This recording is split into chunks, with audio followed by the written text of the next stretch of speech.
Հայաստանը դեռևս Եվրամիության ավիացիոն սև ցուցակում է։ Չնայած Եվրամիության չինովնիկների վերջին ստուգման ընթացքում Հայաստանի ավիաընկերություններում եւ Քաղավիացիայի կոմիտեում թռիչքների անվտանգության լուրջ խախտումներ չեն հայտնաբերվել։ 2020 թվականին Եվրոպական համապատասխան հանձնաժողովը հայկական բոլոր ավիաընկերություններին ներառել էր այդ ցուցակում։ 5 տարի անց եվրոչինովնիկները նոր աուդիտ են անցկացրել, պարզելու համար թե ինչ է փոխվել մեզ մոտ։ Վերջերս էլ հայտարարել են, որ Հայաստանը դեռ չի կարող դուրս գալ ցուցակից։ Քաղավիացիայի կոմիտեից օրերս պարզաբանում են տարածել, որ նոր արձանագրված խնդիրները կապ չունեն 2020 թվականի խախտումների հետ եւ ուղիղ թռիչքների անվտանգության հետ էլ չեն առնչվում։ Այս հարցում լավատես է նաեւ տարածքային կառավարման եւ ենթակառուցվածքների նախարարը։ Արձանագրված 40 թերությունները վերացված են, բայց նաեւ ի հայտ են եկել նոր թերություններ։ Տարբեր բնույթի թերություններ են, տեխնիկական, օրենսդրական որոշակի փոփոխություններ, կառուցվածքային որոշակի փոփոխություններ անելու անհրաժեշտություն։ Սեպտեմբերյան աուդիտից հետո արձանագրված թերությունների շուրջ 60%-ը արդեն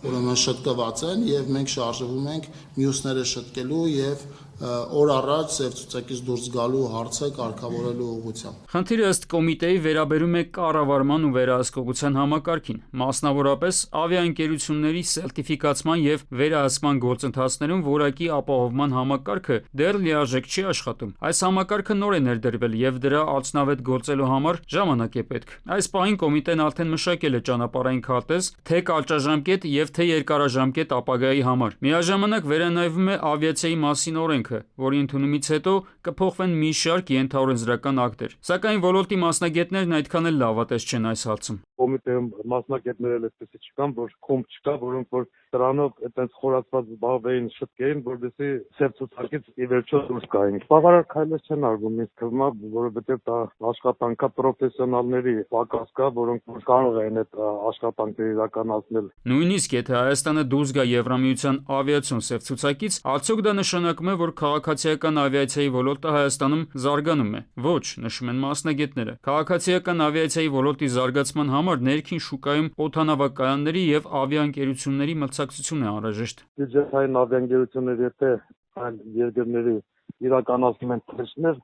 դա ավիացիայի զարգացում չի։ Նրանք ձեռա տալիս այսօր իրականացնում են թռիչքներ, վաղը միապ ինչ-որ ասենք ձեռ չտվեց, տարբեր պատճառներով կարող են դադարեցնել այդ թռիչքները։ Fly-Arnay-ի ձախողումից հետո ազգային ավիափոխադրողի մասին զրույցներն ամբողջությամբ դադարել են։ Չնայած այդ ընկերությանն էլ դժվար էր անվանել ազգային։ Բաժնետոմսերի գրեթե կեսը պատկանում էր արաբական հայտնի ավիաընկերությանը։ Փոխարենը վերջերս գործադիրը վերացրել է Կապանի օդանավակայանին միջազգային կարգավիճակ տալու հետ կապված իր իսկ կողմից ամրագրված սահմանափակումը։ Ղափանից ով է թռնելու գնալու միջազգային, ասենք Ամստերդամ կամ չգիտեմ Լոնդոն։ Երևանից գնալու են Ղափան, որ Ղափանից թռնենք չգիտեմ ուր, կամ այդ օդանավակայանը թույլ չի տալիս, եսի ինչ ինքնաթիռներ ընդունելու սպասարկելու, որ մի հատ էլ միջազգային եսի ինչ օդանավակայան դառնա։ Եվրամիությունը դեռ պետք է ընդունելի համարի հայկական կողմի ներկայացրած ուղղիչ գործողությունների պլանը։ Հետո միայն կգնահատի դրա իրականացումը եւ կորոշի երբ անցկացնել հաջորդ ստուգումը։ Դրանից հետո միայն կարող է սկսվել Եվրամիության սև ցուցակից Հայաստանի դուրս գալու վերաբերյալ քննարկումը։ Արմեն Աթալյան, ժամը լրատվական։